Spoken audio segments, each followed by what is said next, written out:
I've reflected a lot recently as I looked at this, and again, I realized here's my list from observing these church planting movements. Oh my gosh, this is so similar to what the Vineyard has been. And so I've reframed these to some degree in Vineyard East. So that was how these were up. And so I've just reflected on, having been a part of the Vineyard since its inception, what really was it that was most exciting about the early days of the Vineyard? Was it just the healings? Was it the power? And I'll tell you what I've concluded. We were on an adventure with God. Now, it included healing, it included a bunch of other things. I think those are important. I'm not downplaying those at all, and I think they are unique, and they play a pivotal role in the Gospels and the ministry of Jesus. The focus was on a journey in which each day it was, God, what are you doing?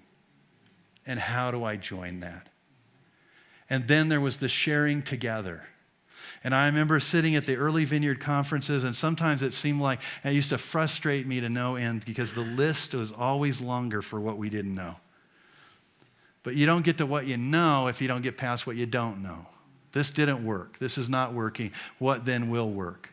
And so there were all these conversations about, I prayed this way and I did this, and some of it was kind of funky, and you're figuring out what it was, and so people were copying how people laid their hands and didn't put their fingers on their head and blah, blah, blah, blah, blah, blah, blah, blah, blah.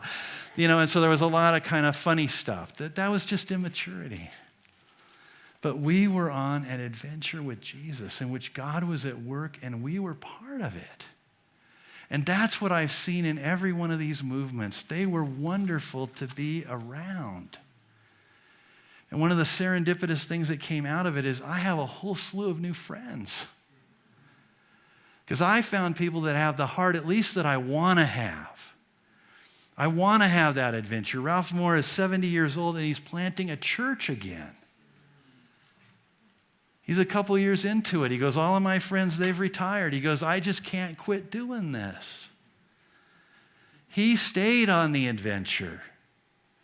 And though time causes us to change some of those things, the adventure with Jesus, that's what bound the Vineyard together. It was the excitement of God was on the move, and we are a part of it, and we're figuring out how God works and how we join it and what do we do. And that was what was life-giving in those days from my perspective.